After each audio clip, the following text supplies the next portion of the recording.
We're getting free food. Chick-fil-A work on. I gotta work. Hamburgers and hot dogs. Probably. I don't know. I asked them. Oh, that's fine. It's not anymore. Spaghetti and meatballs for I don't know.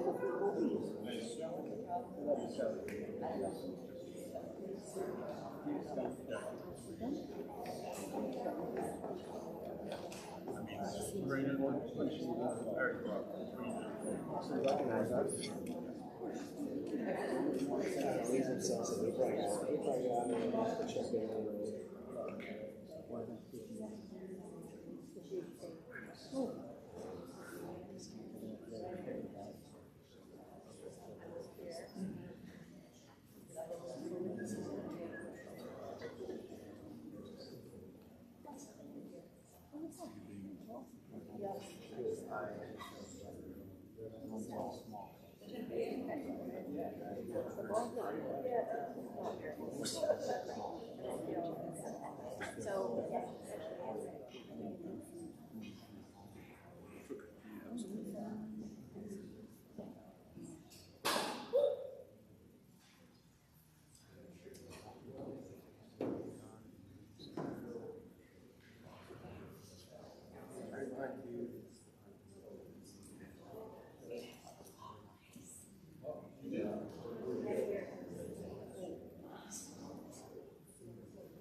Oh yeah, no, they activated this 15 times.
I'm gonna try it.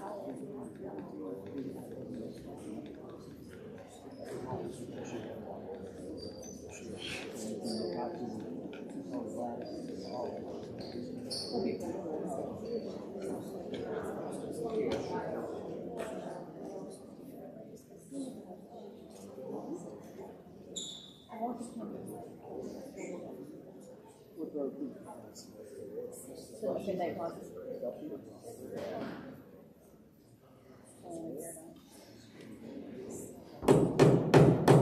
Okay, everybody, now that we have a flag, we can start the meeting.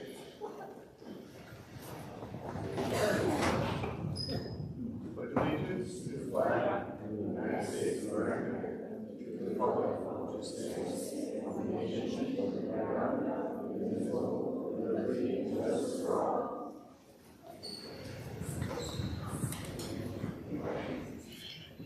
Okay, we're going to start the evening out with a presentation of the 2025-26 budget, and that'll be presented by Dr. Crankshaw. So while we've got you here, I apologize that we're doing this first before recognizing the kids, which is really important to all of us, but we wanted to keep on schedule, and this should take about 10 or 15 minutes, okay? So the budget presentation, the board this is not their first time through it. So we've already completed the budget. We have done this in public a couple of times, and what you're seeing tonight, if I don't talk to you again about the budget, what you're seeing tonight is the complete budget we plan to put before voters in May, okay? So if the board has any questions along the way, feel free. But I will start, as we always do, with our mission, and if you're okay with it, I'm going to skip through many of these slides. There are a couple of new points that I just wanted to raise tonight, okay?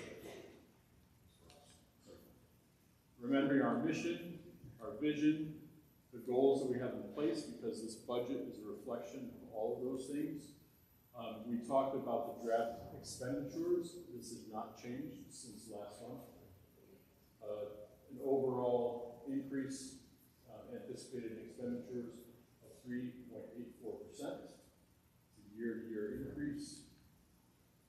The revenues matches that increase of 3.84%. Again, has not changed. Driving down on the state aid, as we explained it a little more granularly than in the past. And then these slides will be present up here too in the budget hearing for the public in May, and we'll talk a little bit more in detail about what state aid is entitled. Revenues, we go into a little bit more detail about that. I'm going to catch up in my presentation here. Page 11.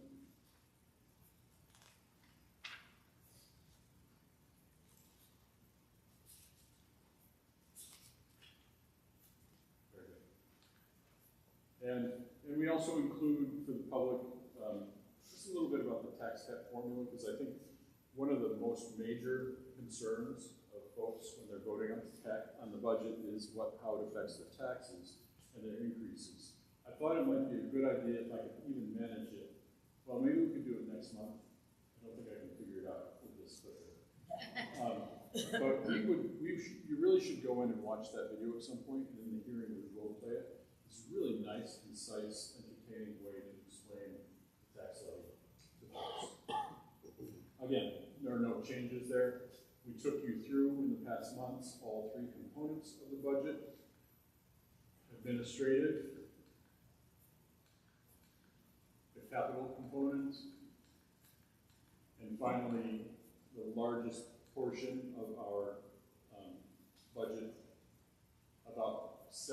just over 70% of our budget is spent on a program that is teaching academic subjects, transportation, special education, library, media, materials, supplies, textbooks, BOCES programs. It's all in this component. We did do some explaining there. I want to go back just for a second about the capital outlay project. As far as the capital outlay, if you go back a slide or two, we will recommend that $100,000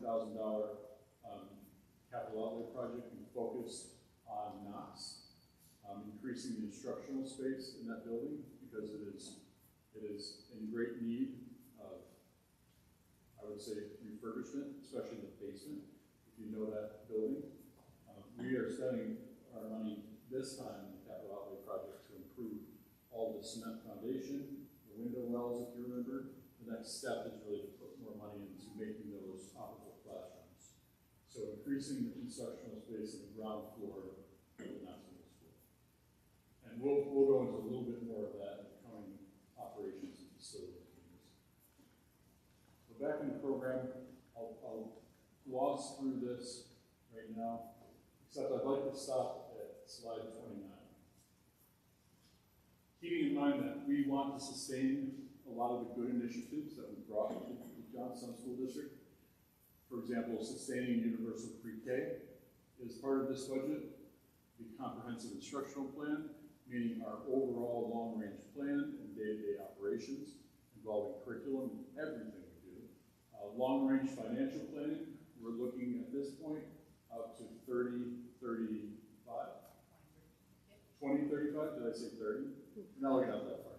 2035, we've got a financial plan that takes the district's financial health and projections out another 10 years.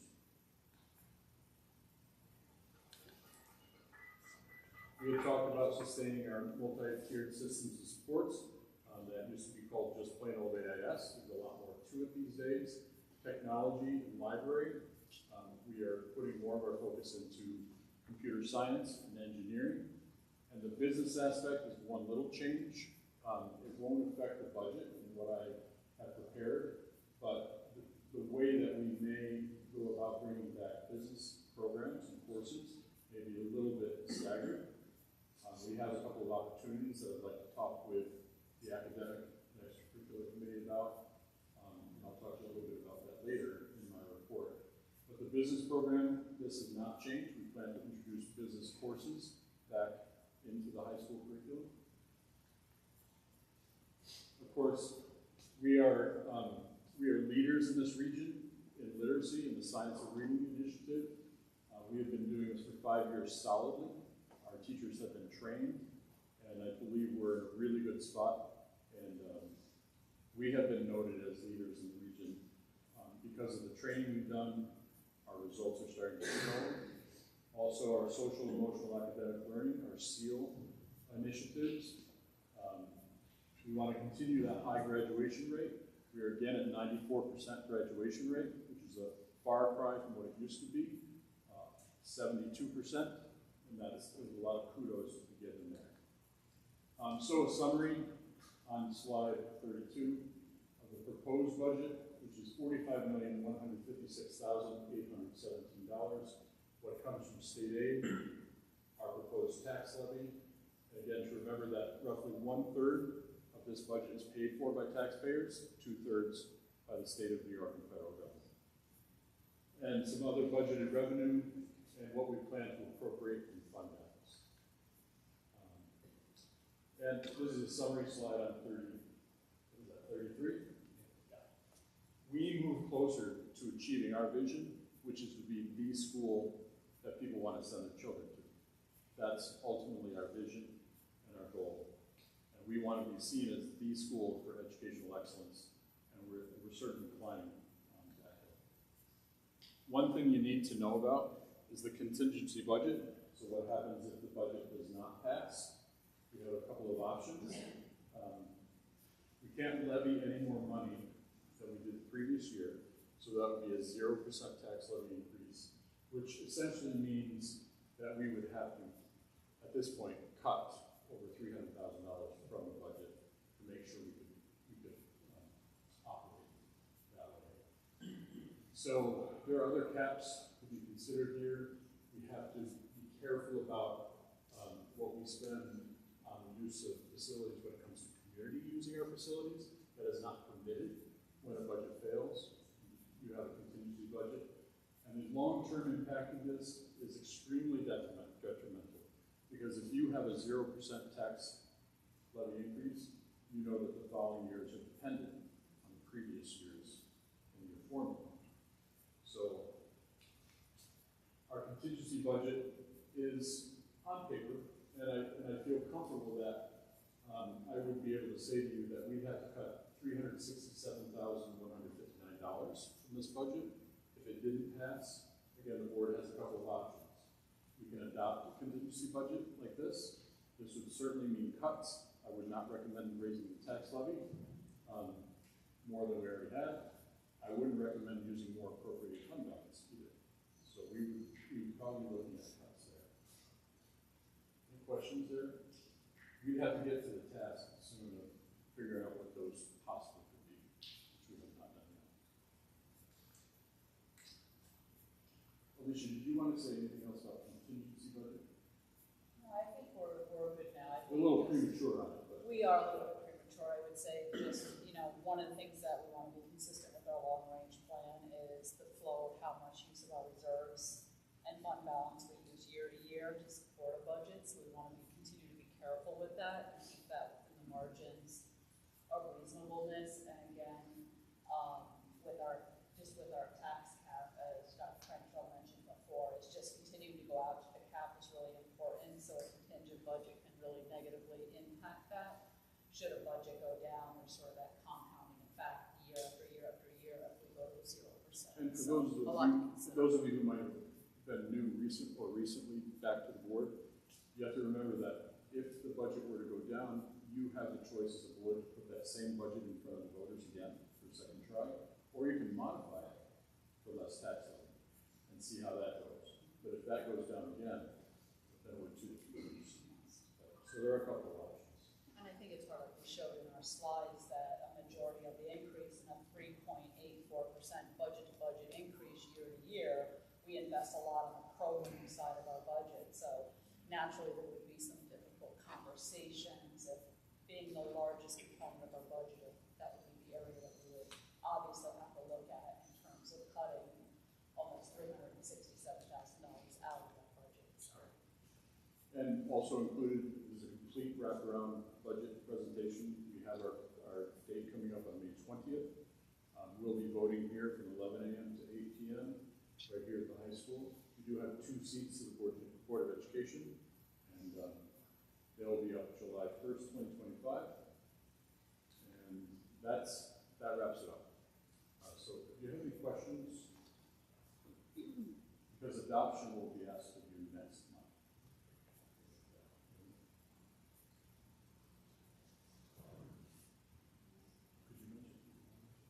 This is Lorena Carpenter. She's our board clerk. She knows a whole lot about the budget process. Well, I just want to say specifically for Joletta's athletic parents here tonight, if your child has a game, meet, match, something going on the night of the budget vote and you can't get here, please apply for an absentee ballot or an early mail ballot. You don't have to come and vote in person. You can apply for those, and we're happy to give them to you. Because we have discovered that the large majority of voters are over the age of 70 in our district. And we're having a really hard time having the parents actually come out to vote. So that's one of our goals, is to help that group come out to vote as well. So we're done. Good. We can start recognizing the kids. Okay, thank you, Dr. Crenshaw. So next up, we are going to have recognition of Scholar athlete teams for the winter 2024-25. And we give that presentation to... Don't say that.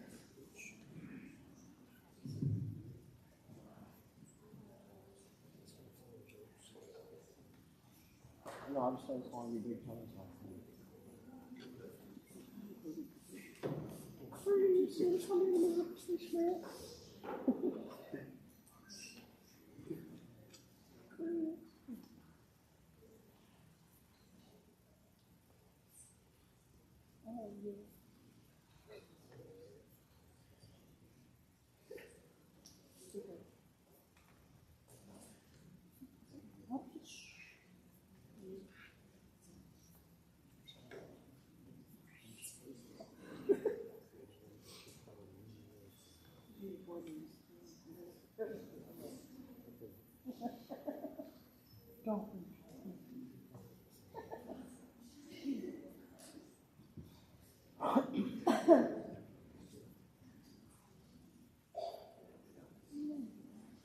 All right, good evening, everyone. Tonight we get to honor the hard work and dedication of our winter athletes and teams. At the end of each season, NISVA honors those teams and individuals that excel in the classroom. We will start by recognizing our teams. To achieve team recognition, the team's average GPA for 75% of the roster must be greater than or equal to 90. The following teams at Johnstown and coaches have been recognized for their accomplishments. Girls Alpine Ski and Coach Cheney. Girls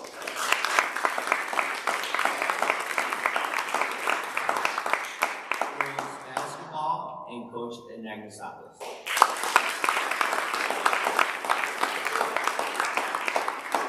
Girls Nordic Ski and Coach Sweeney.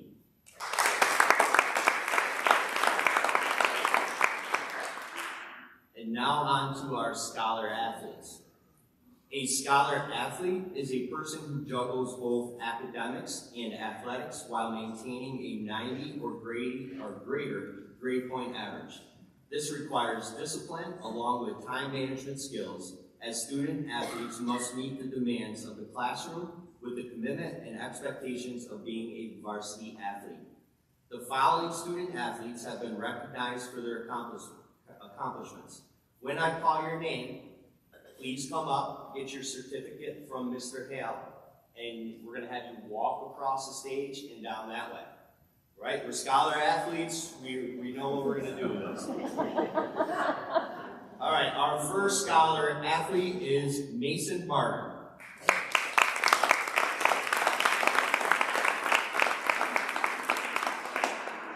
Benjamin Bort.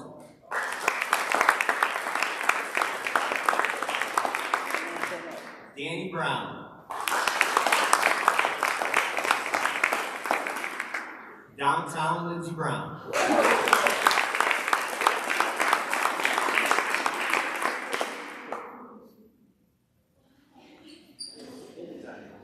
Bella Calabrese.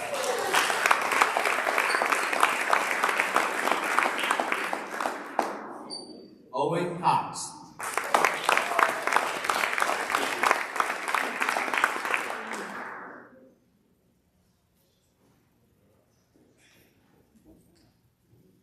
Wyatt Cox.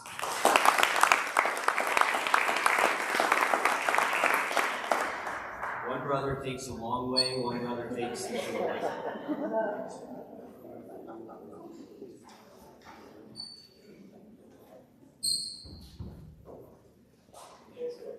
Sophia Ito Konai.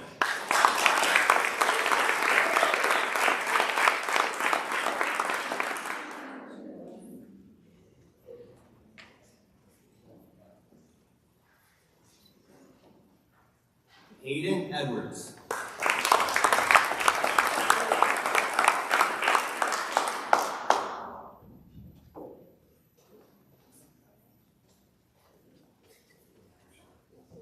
Braden Fantasy.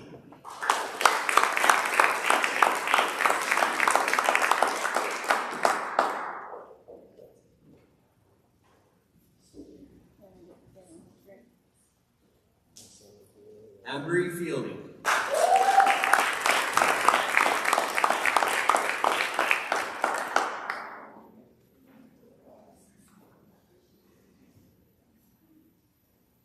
Jacob Hannah.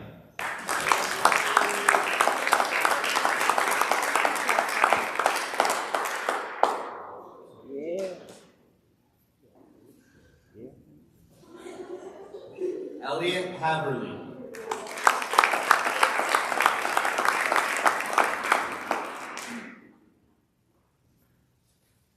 Hayden Harris.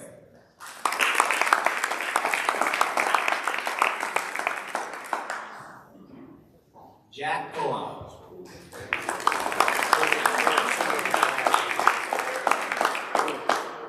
Juliana Coa.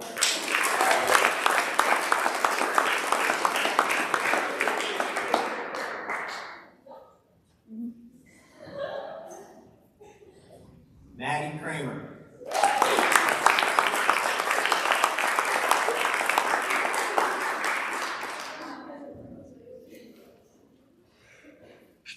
Natalie Laporte.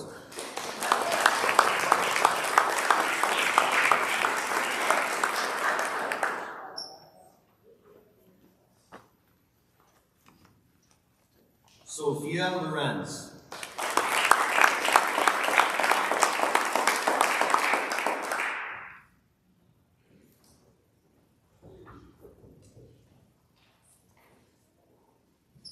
Ayla Nisali.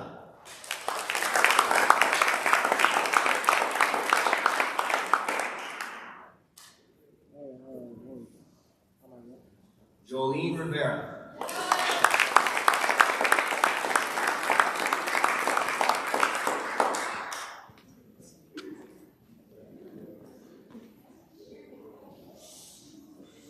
Kira Sullivan.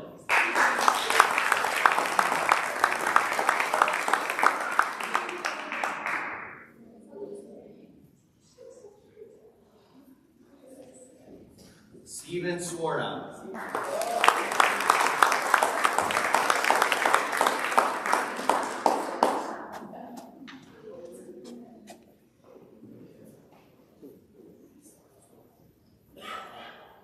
Emily Vyacheslava.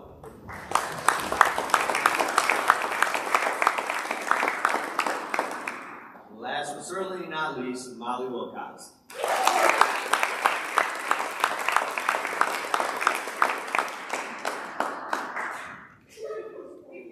No pressure, everyone is watching.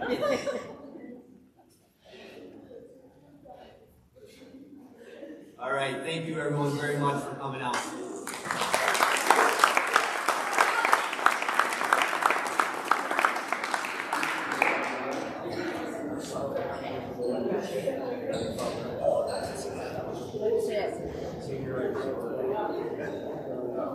Then you go on to the next sport track.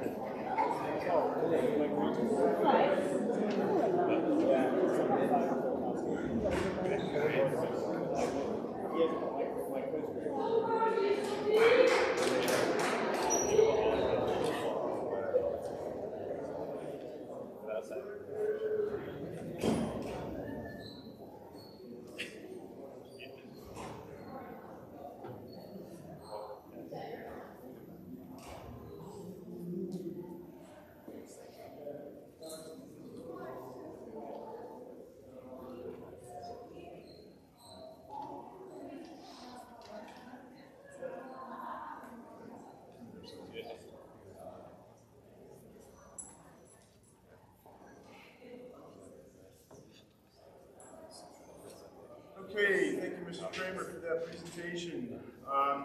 Next up is we have the ABCD award winner who wasn't able to join us at the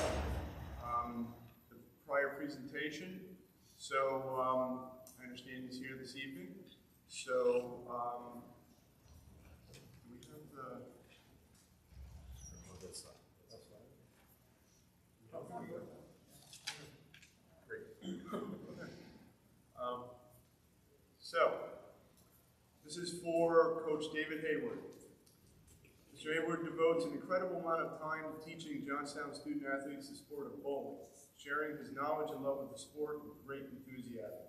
It is said that he can be found at a bowling alley 7 days a week, whether coaching a member of the school team, supporting local youth at a Saturday league, providing tips and suggestions to community members to help improve their game. Coach Hayward is also known to support Johnstown student athletes beyond the bowling alley. He often attends other school events, reinforces the importance of academics, shares lessons around how to persevere through challenging times, and offers guidance to make life adjustments for success. The Greater Johnstown School District is fortunate to have Coach Hayward on its team and appreciates that he goes above and beyond the call of duty to motivate our students on the alleys and in life. Congratulations to Mr.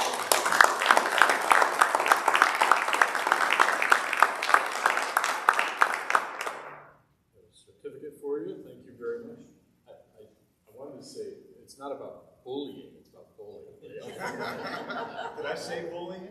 Nobody kind of vaguely I'm sure he's not into it. You're welcome to say something if you want to, or you. Well, I just wanted to thank you for and coaching for many years before I got involved in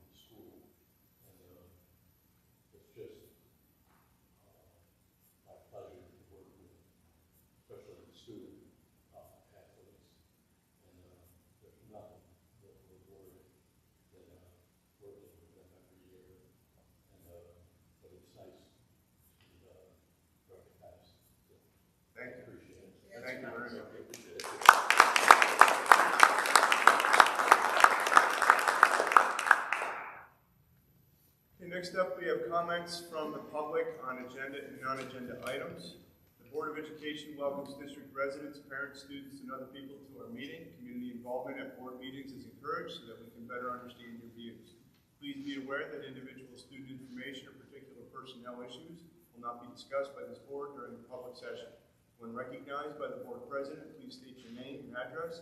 Statements are restricted to a maximum of 3 minutes, and speakers will be notified by the board president when their time has expired. When speaking, the public shall direct their comments to the board and not district staff or other audience members. Speakers shall not expect board members to answer questions during public comment. Questions shall be referred to the superintendent or his designee for review, study, and response. If appropriate, the board may request the issue be a discussion item at a future Board of Education meeting or Board of Education committee meeting. Is there anybody here who wishes to address the board at this time? Okay, hearing none. Next up, we have a possible executive session for the purpose of discussing matters that may lead to the appointment of a particular person. So I will look for a motion to go into executive session. Well, second, Marge. Any discussion? All in favor?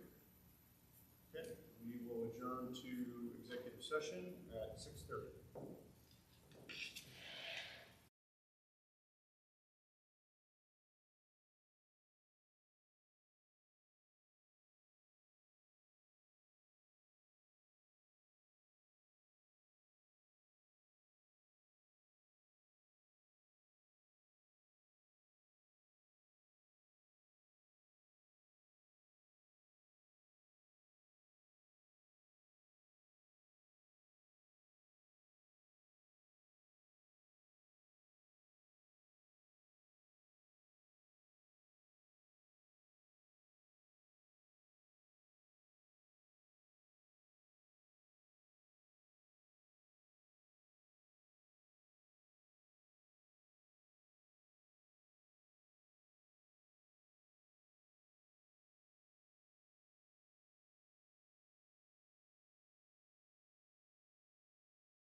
I have attached it for you. Just a couple of things I wanted to bring to your attention.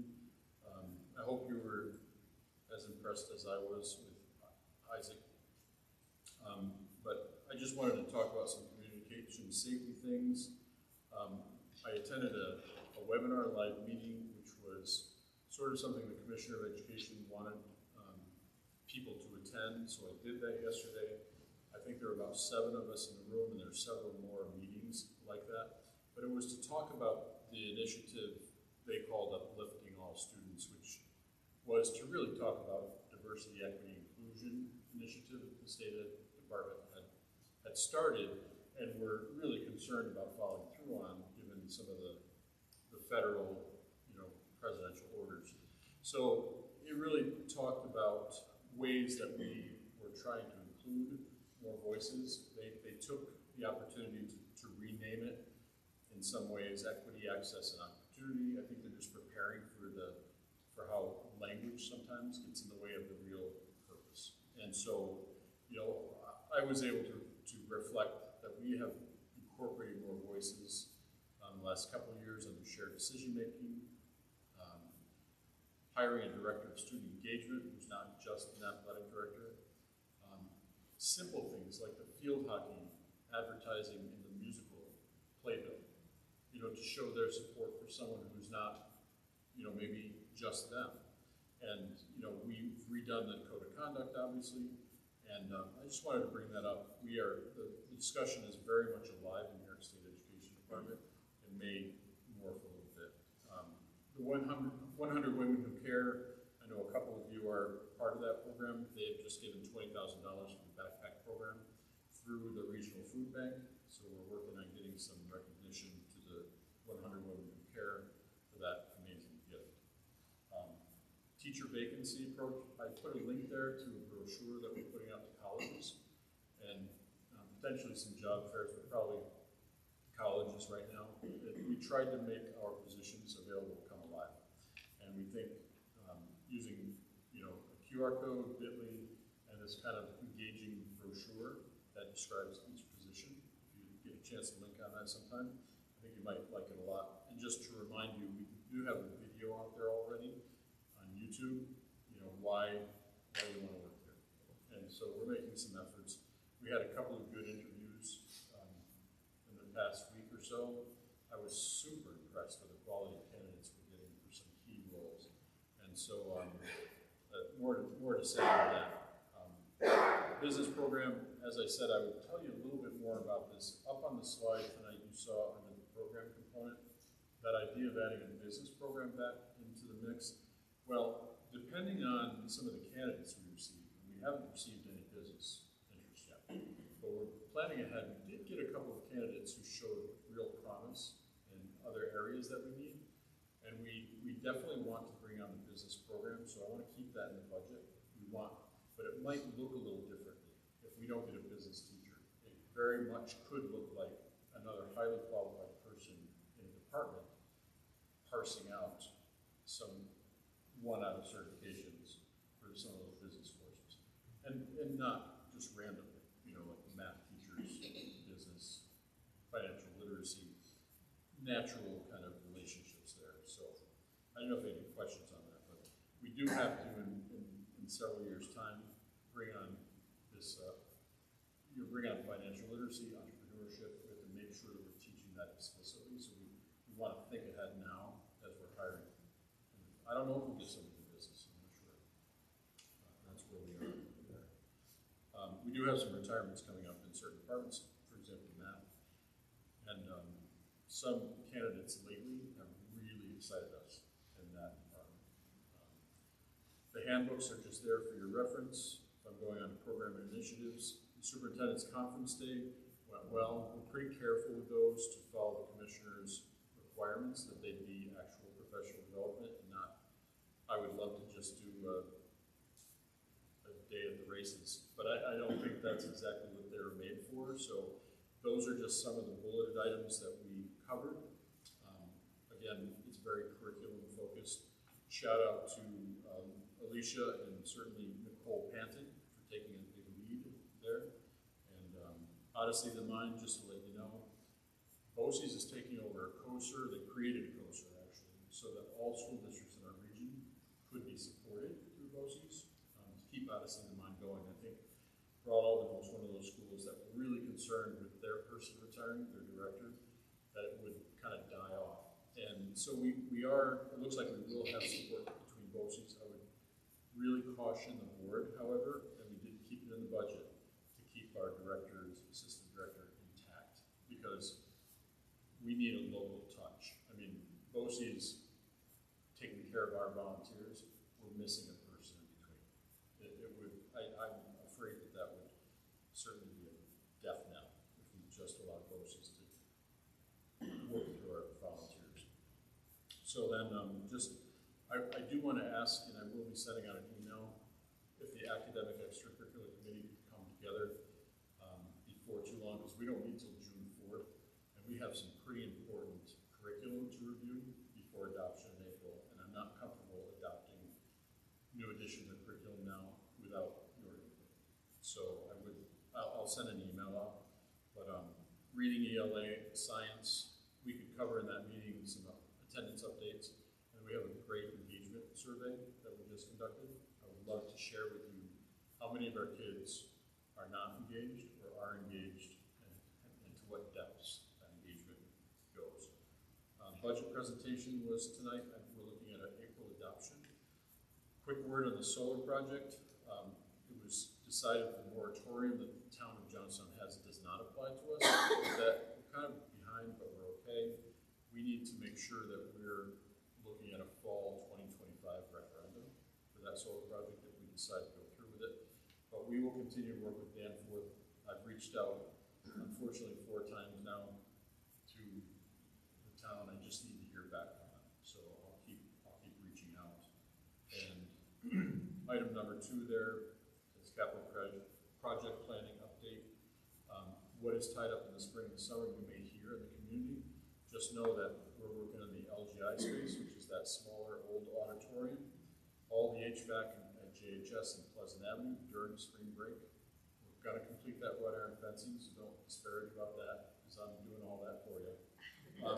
Tennis courts here at the high school are turning into basketball courts and pickleball courts, which I think the committee knows about. And we do have some asbestos abatement going on at Pleasant Avenue. That's a combination of spring and through the summer. Little update on lead testing there for you. Mr. Wood has done a fabulous job of auditing all of our outlets, they call them. That includes shower heads, drinking fountains, lots of different things. And then finally, just a reminder that we have personnel committee coming up on April 16th. I think we need to keep that just to discuss personnel. Academic and extracurricular, that's when I'd ask to move up prior to April, if we can all fix that. And then Dr. Ziskin has asked if you could be available the morning of May 15th, if at all possible. Bill Daggett, he is here to talk with board members in the greater community, and he's specifically focusing on AI. And I think that's the gist of his message, but its impact on a portion of the graduate in New York State and education in general. So I don't know if you can do that. We'll put something out that's new to Lorraine too. I'm sure that news. So I just learned it today. So if we can make something like that happen, it'd be great. And that's what the best for. So that's all I have. Okay.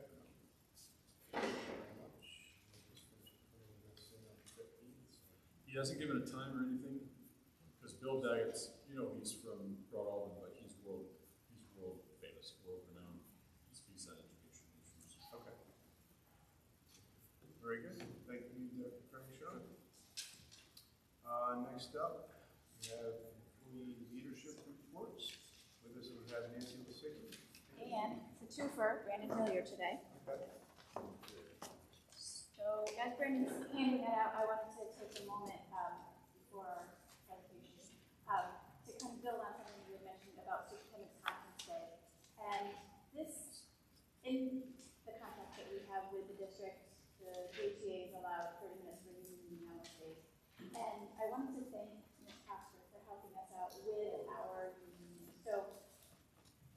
through our meetings with the Philmont Trust, as well as the meetings that we have here in the district with the Health Insurance Committee, we discovered that really our members, and actually all the employees in the district, could really use, so they could benefit from learning more about their health insurance and their dental insurance and the benefits that are afforded to them and how to best utilize them.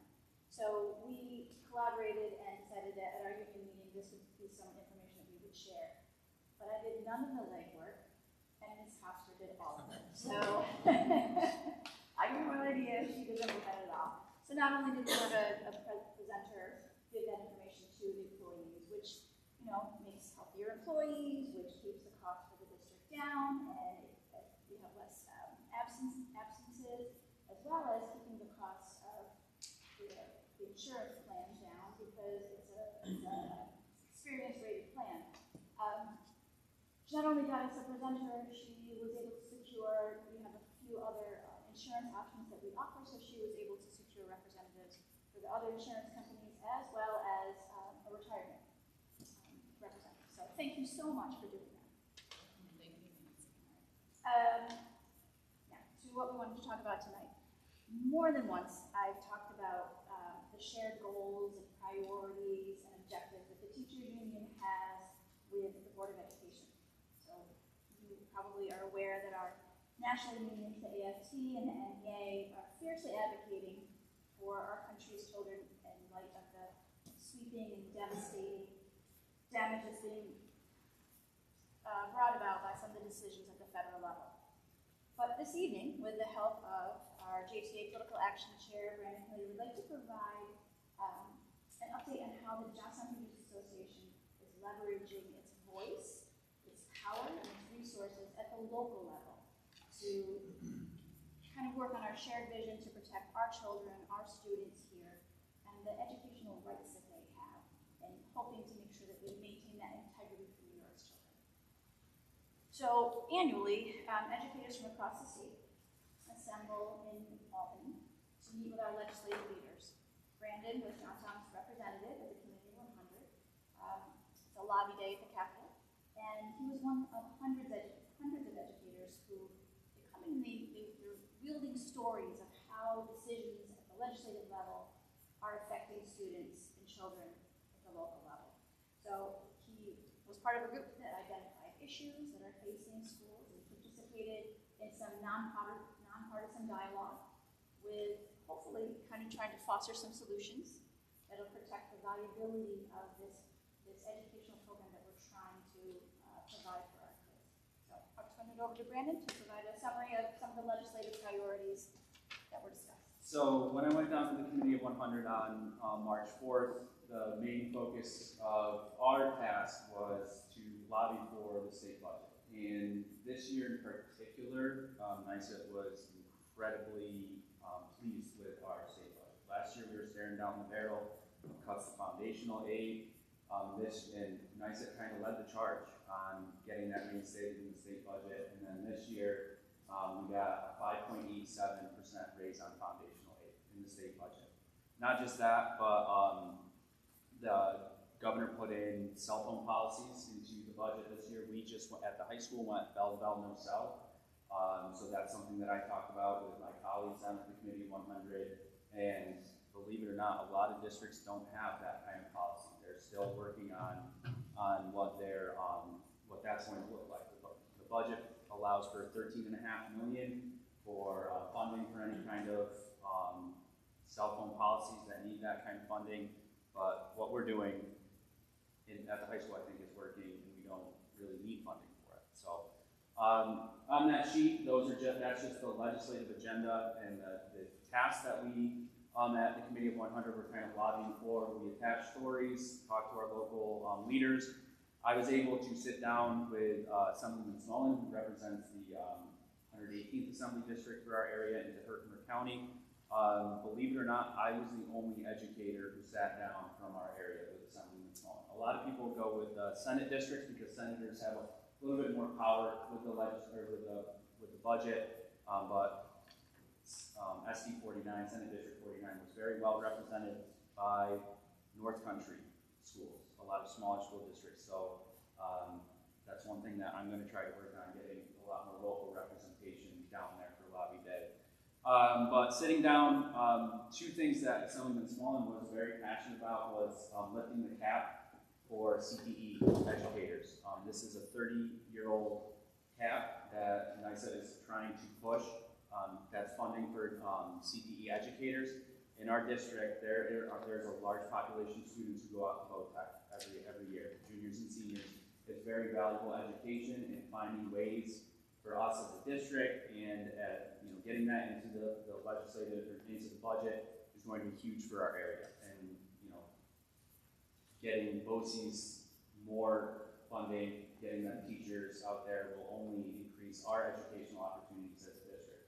And that's kind of, Nancy kind of pointed this out, but the other thing was the universal school meals, lunch and breakfast. The budget adds that in there, free breakfast and lunch. Assemblyman Smallman also talked about increasing the Mohawk Valley's kind of representation in this program. Right now, the Mohawk Valley provides about 20% of the food to school districts. I talked about our Farm to Table initiative, the grant that we got as kind of a leader in this area for that program, and he's working to try to create Mohawk Valley as a hub for. And not only does that help our district, it helps our kids with their nutrition, but it's going to help local businesses too. It's going to help local farmers. So just looking out for our community as a whole is what we're trying to do. And he seemed pretty on board with that. And then just what does all this mean? For our district, I've lived in this community for my whole life. My parents before me too. Like a lot of you in here, I care about this community. So you can see that our NYSA legislative priorities really line up with the needs of our district and with our staff as well, the people that we come into contact with every day. Our legislators are open to the dialogue from not just our unions, but from our boards, from our superintendents. I'm sure, Dr. Cranshaw, you've seen that as well. These are in perfect alignment with what we've known about. Yes, and utilizing the union as kind of a tool to help us as a district as well. The union doesn't just protect teachers, it protects our districts. It helps with getting this, the teachers union in New York State is one of the strongest unions in the country.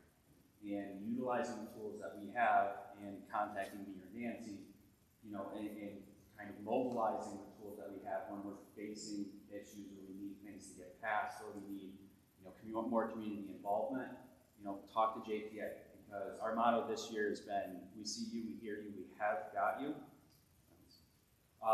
And that not just goes to our JTA colleagues, but also to our district and to each and every one of you and all the administrators sitting over there as well.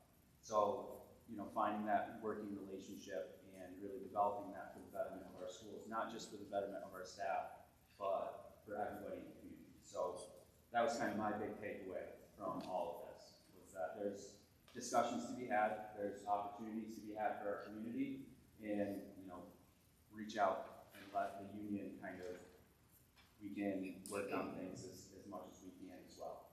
And that's it. Thank you very much for your time. Thank you.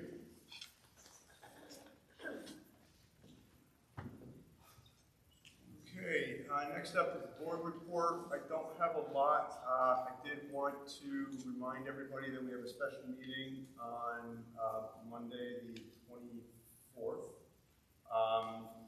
to begin more significant deliberations on our search for the next superintendent. So it is my expectation that everybody will be there, assuming we're all healthy. 6 o'clock, yep, at the district office. And Dr. Ziskin will be there to update us on his conversations within our school district community and help to start to formulate our candidate profile.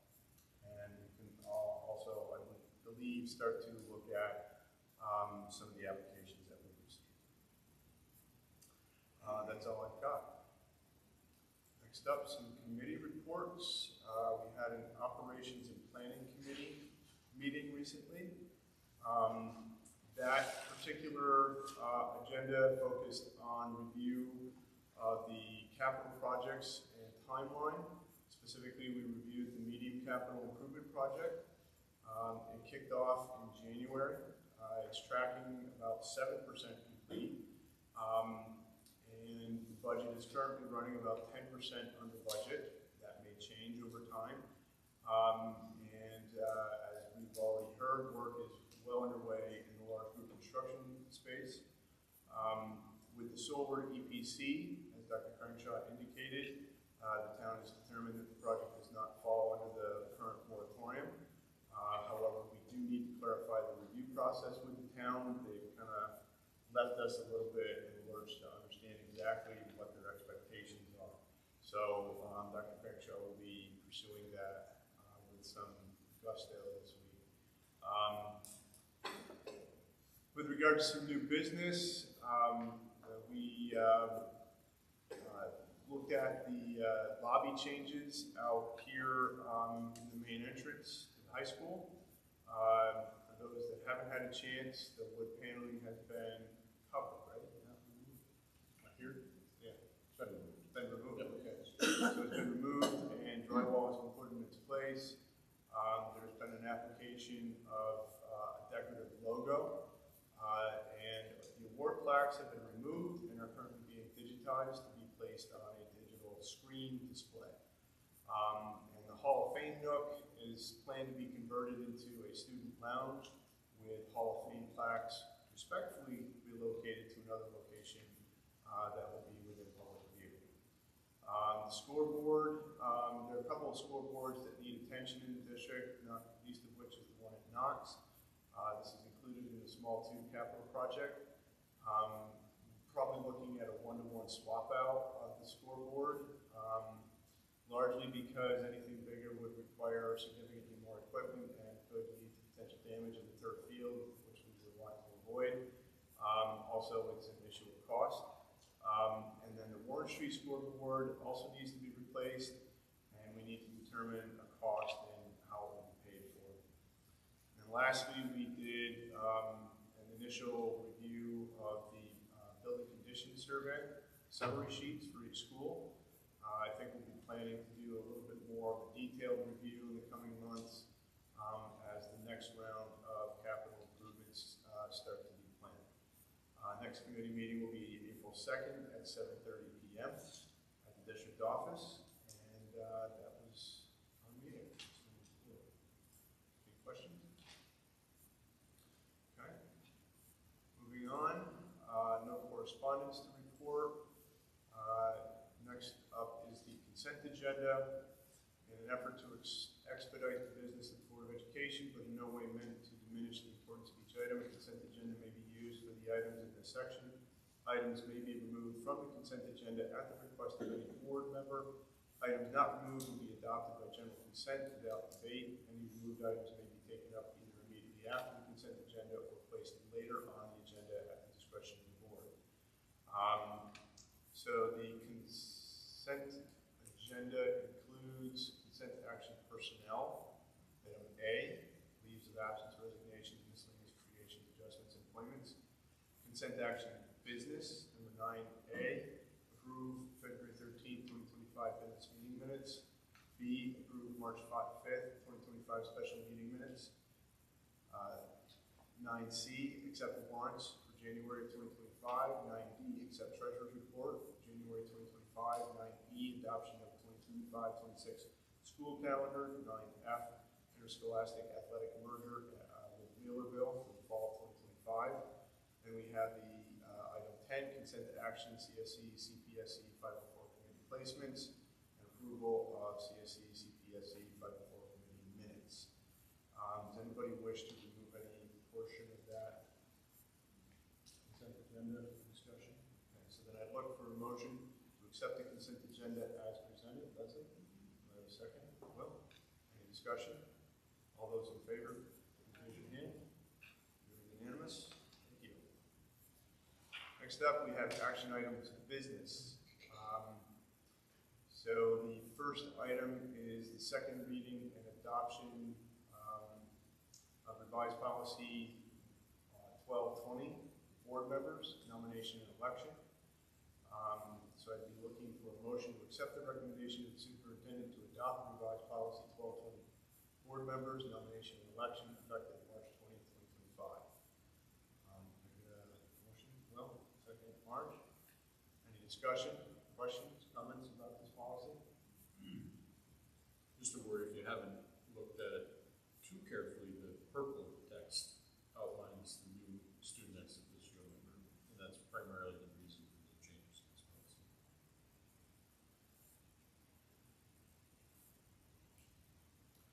Okay, hearing no questions or comments, I'll move to a vote. All those in favor, please raise your hand. Unanimous. Thank you. Next up, we have second reading and adoption of new policy 3311, notification of disclosure of employee disciplinary records. This is a motion to accept the recommendation of the superintendent for second reading and adoption of new policy 3311, notification of disclosure of employee disciplinary records effective March 20th, 2025. Provided. Can I get a motion to accept? Leslie, second. Beth. Any questions? Discussion?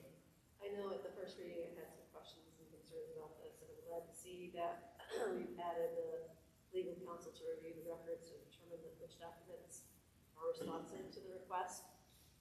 Hopefully, that doesn't have us incur tons of cost. That is another step that we have to bring in legal counsel. It's an hourly rate, so hopefully that works. Was that added to this new policy because it was recommended that we add that, or when we talked with our legal counsel, they suggested adding that? Specifically, which part?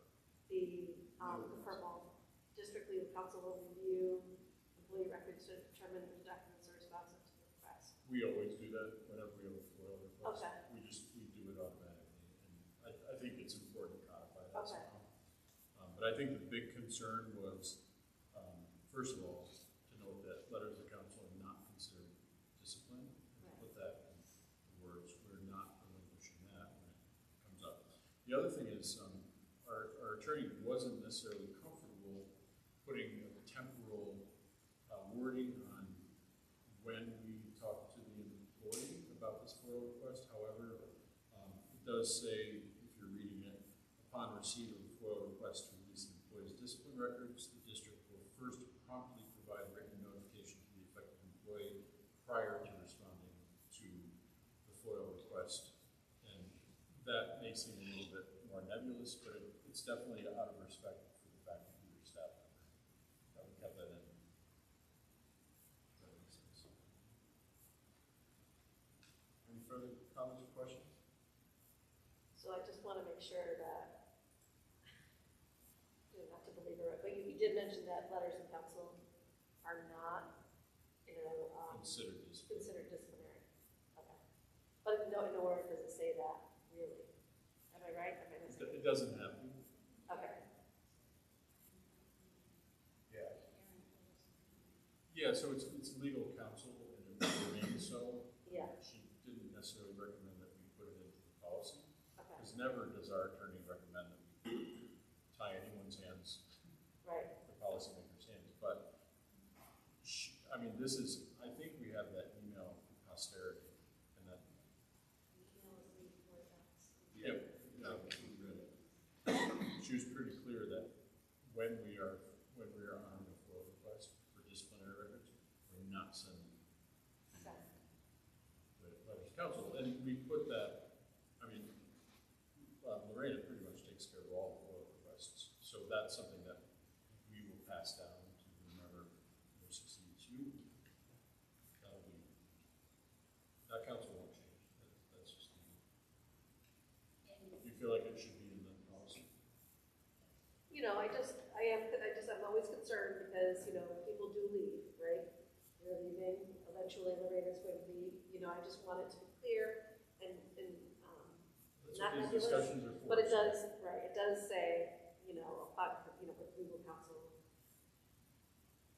I think I'm satisfied with that. We do that all the time. That really should be our practice. Consult our legal counsel. In 20 years' time, I've seen a request for employee discipline records 3 times. I mean, if the board is more comfortable, I mean, it's, you know, we could certainly list those very few items that are considered not, you know, susceptible. I think that's those what I'd things like. could change depending on how the law goes too. Right, I mean, I guess I'd like to see that in the policy. I just, you know, But I think what Aaron is saying is that it's common practice that letters of counsel are just not viewed as disciplinary. They're legal documents, right? And therefore, I don't suppose it would hurt to, I could pass it by Aaron again, but I don't suppose it would hurt to explicitly say that in a sentence. right. Letter of counsel amendment. Yeah, I mean, Where do we want to start? Right. I guess I'm coming from my perspective, right? I consider a letter of counsel somewhat disciplinary, It's a legal term. I think it's right? a I mean, legal term. if something has come, you know, before me as a concern, and it's risen to the level of a letter of counsel, for me personally, I kind of consider that disciplinary. You would consider, I would too. Yeah, But legally, it's not considered the obligation for this information. But, you know, I'm not against going back there and saying, you think we could just put in a sentence that says the letter of counsel? But then she would ask me, where do you stop? Like, what else are you going to put in? I don't know. well, what else is there in terms of an employee's file? Besides, you know, if there's complaints, allegations, letters of counsel is in it. I mean, First of all, let me be clear. I can't believe that we're allowed to disclose this information. But secondly, I don't know. So let me go back to the attorney maybe for the second reading. I'm going to push back on that a little bit, Jen. Not out of disrespect for your concern, but more out of the need, I think, for the district to maintain certain flexibility of interpretation as to what constitutes disciplinary records. And I think that's where we have to. That's why we pass this before legal counsel to affect that evaluation. If you start adding things, the premise there is that you're at the same time illuminating exactly what constitutes, but also possibly limiting certain other things. And I think Aaron's going to counsel us to avoid unnecessary limitations that could hamper our ability to defend ourselves in certain circumstances. And I think the point is we want to provide a heads up to the staff person on which this request has been made, and then make sure that it goes to legal review. And if I'm understanding, reading between the lines, the legal system would seemingly generally concur that this letter of counsel is not legally a disciplinary action, right? Though you may personally find it to be so in the conversation you have with your administrator. I mean, I think any educator would, if we're reading. But it's not about what's happening within the walls of the conversation that's happening with your supervisor.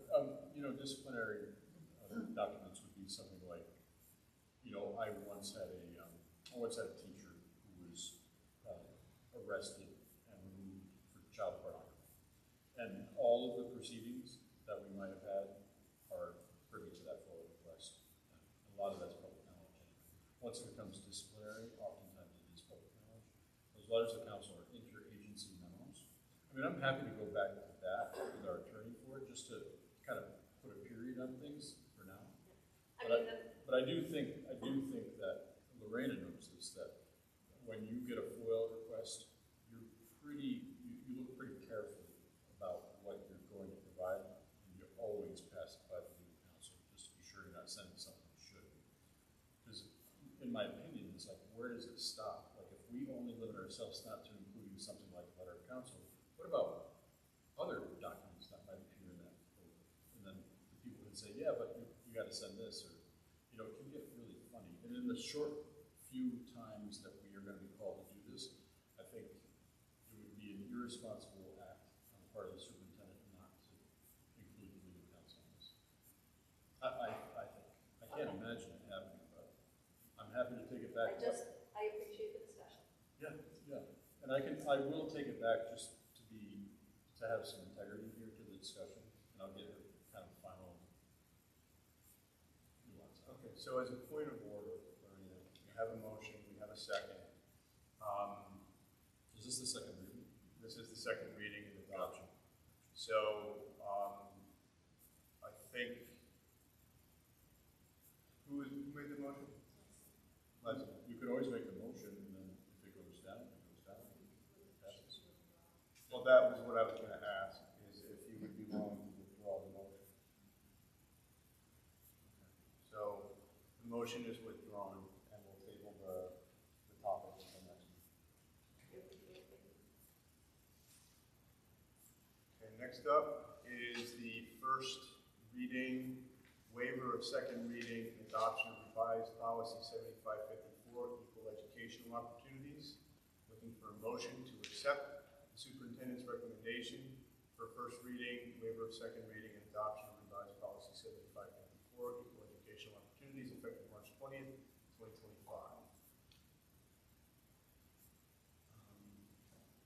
So is it the blue text that is the change? Yep, it's actually including, well, what comes after this is the abolishment of 7150, which applies only to pregnant students, and now that's incorporated into this policy, and that's really the change.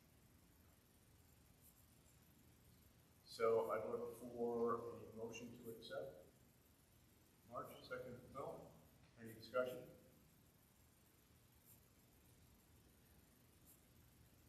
Okay, hearing none, all those in favor? Thank you, unanimous. So next up is, I'm looking for a motion to accept the recommendation of the superintendent to abolish policy 7150, educational services for married pregnant students, effective March 20th, 2025. Make a motion. March, second. Will? Any discussion? Hearing none, all those in favor? Unanimous, thank you. Next, we have the declaration of surplus items for public auction. Whereas the Board of Education of the Greater Johnstown School District desires to declare as surplus and dispose of certain district-owned property. Whereas the obsolete, unusable, and undesirable district-owned itemized inventory set forth on Schedule A, attached here to, and made a part hereof, is hereby declared to be surplus to the needs of the Greater Johnstown School District. Now therefore be it resolved that the Assistant Superintendent or School District Treasurer, working in conjunction with the Director of Buildings and Grounds, are hereby authorized to dispose of the aforesaid surplus property by any means allowable, to include offering for sale or public auction, donation of a nonprofit organization, internet, online auction, upset bid process, or construction. And be it further resolved, the Greater Johnstown School District will utilize the services of county line auction to sell the surplus property set forth herein at public auction, and any items not sold via this method which have a fair market value less than $1,000 may subsequently be sold by the Assistant Superintendent or School District Treasurer by private sale or destroyed. And be it further resolved, notice of the public auction will be advertised as required by statute, and the results of the surplus property auction and or private sale shall be reported at the next regular meeting of the Board of Education. So I'd like a motion to accept said declaration. Marge and Will. Any discussion? All those in favor? Unanimous, thank you. Next we have Medicaid Services Consultant Agreement. This is a motion to approve a Medicaid Services Consultant Agreement between the Greater Johnstown School District and Management Advisory Group Business Operations Incorporated for the period July 1st, 2025 through June 30th, 2026, and authorizing the Superintendent of Schools to execute said agreement. Motion? Beth? Second? Well, any discussion? All those in favor? Unanimous? Thank you. Next up, we have the disposal of obsolete equipment.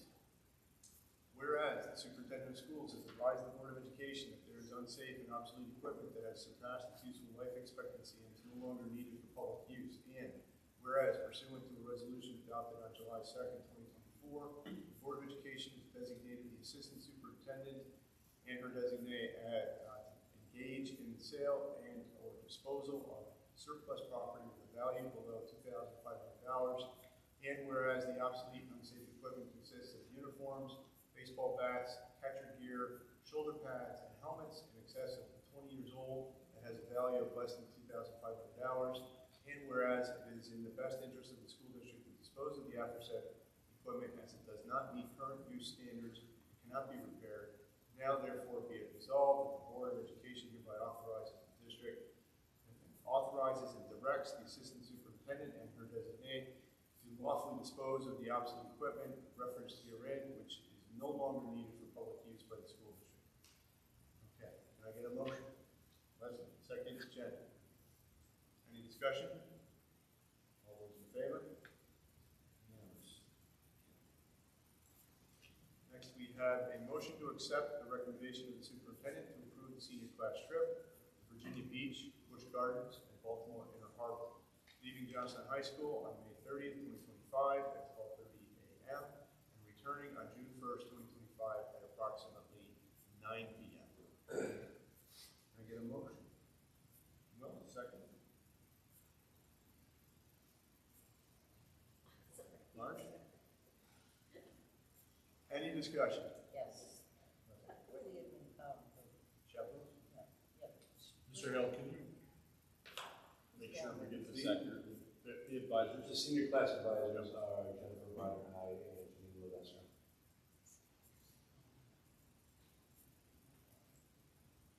And how many other chaplains were there? There are four chaperones altogether. How many other chaperones? 4 altogether. Yeah, we're looking at 4 altogether. And Because we'll have approximately 40 students going. What percentage of the senior class is that? I mean, it's probably a good 33%. We've tried trips locally, we've tried trips further away. That's typically about a number we get between 30 and 40 on the year. And when I was class advisor, it was, the students were given more than ample opportunity to earn points. I don't know if we're still doing that. And a lot of students go for free because they earn the right. And I used to say to people, you could offer them a trip to Paris, France for $10 and they still wouldn't go. So, you know. Sign me up. Me too. But 40 is a good number because I know the past 2 years. 30 to 40, yeah. There's still a couple students, they're still waiting on some. Good. Pass me your travel agent. Sure. Okay, any other questions, discussion? Hearing none, all those in favor? Okay, we are unanimous. Thank you. All right, next up, this is a resolution that upon the recommendation of the superintendent, the Board of Education accepts and approves change order EC-01 from Harold R. Clune Incorporated in the amount of $41,370 for the junior senior high school power feed for the LGI rooftop mechanical equipment. The material is provided for your review.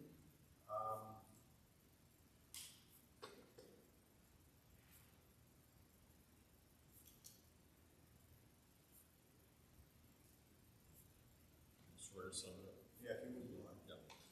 Basically, these are new findings by the electrical engineer that the power feeds for some of the LGI HVAC. I don't know what I'm talking about, but the panels that will be in place, we're going to need to.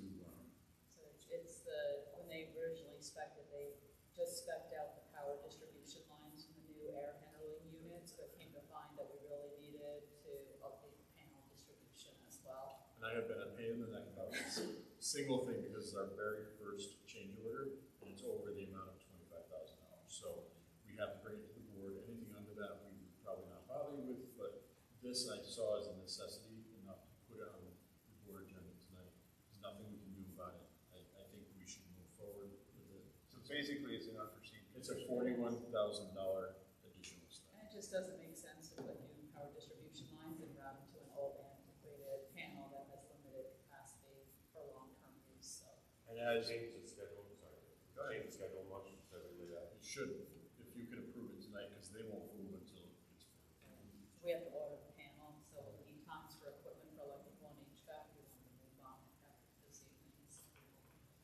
And our budget is still tracking roughly 10% below It is. target. It is. Okay. So we have it within our budgetary power to handle this. Of course, we would have brought this to the operations and facilities meeting ahead of time, but we just didn't have time. Because it happened the end of last week. Okay, so, did I call for a motion? A motion, Beth, second, Jed, any discussion? So, we're not going to go. Okay, all those in favor? All right, next up, action items, personnel.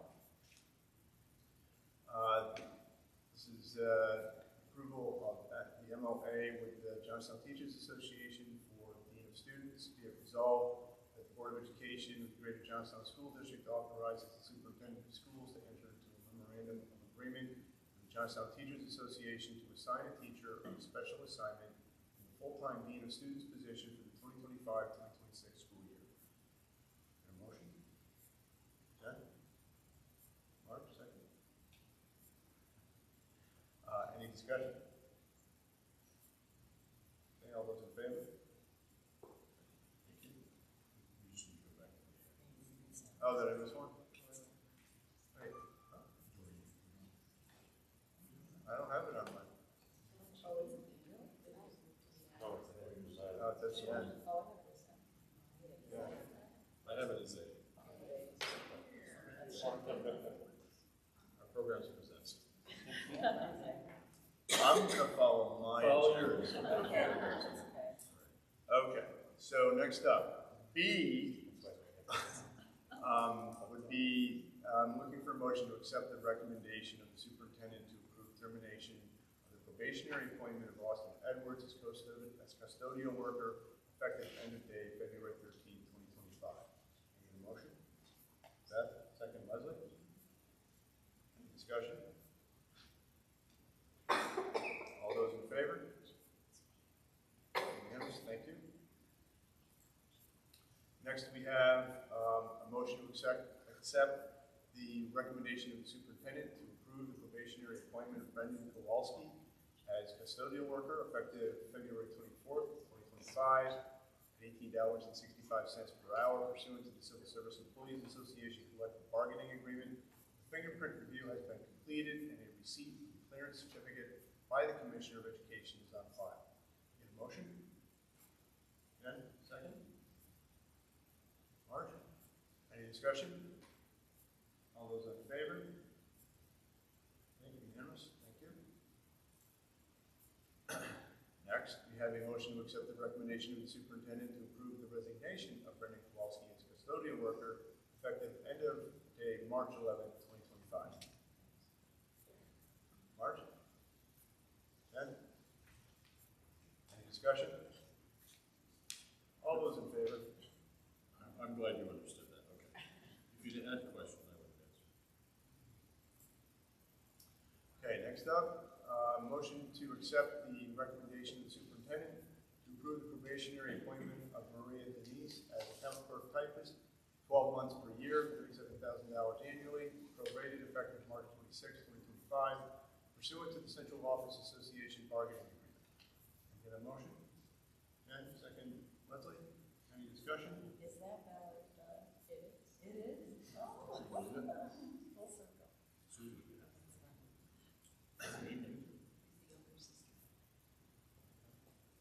Any other questions, comments? This is in central office. All right, I'll call the motion. All in favor? Thank you.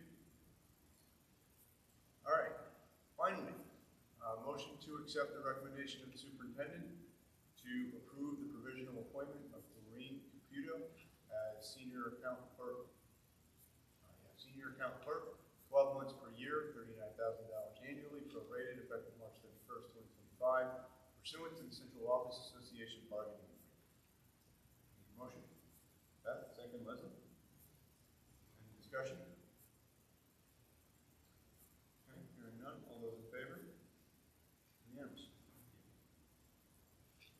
All right, next up, Board evaluation, self-evaluation.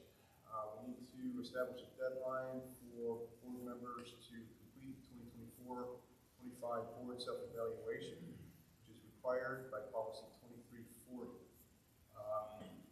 So this year we are going to continue the use, of super eval for this purpose. What is the best timing for completing this?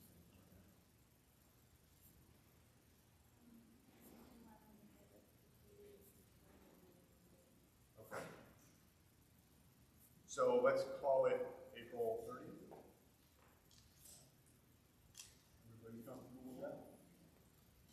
A reminder on your calendars to take care of that before April 30th, and that way we'll have May to review and accept the results. And next up is upcoming meetings and events. March 24th is a special board meeting, 6 p.m. in the district office. March 27th is the Founders Day dinner, 5:30 p.m. at Hales Mills. I believe a number of us are all scheduled to join the festivities. April 2nd is the Audit, Budget, and Finance Committee at 6:30 p.m. in the district office. April 2nd is also the Operations and Planning Committee at 7:30. April 9th is the HFM BOCES annual meeting at 6 p.m. at the HFM BOCES hall. And then April 16th is the Personnel Committee at 6:30 p.m. district office. April 24th is the business meeting at 6 p.m. at JHS. And then April 30th is a special meeting at 6 p.m. at district office, which is the HFM BOCES budget vote.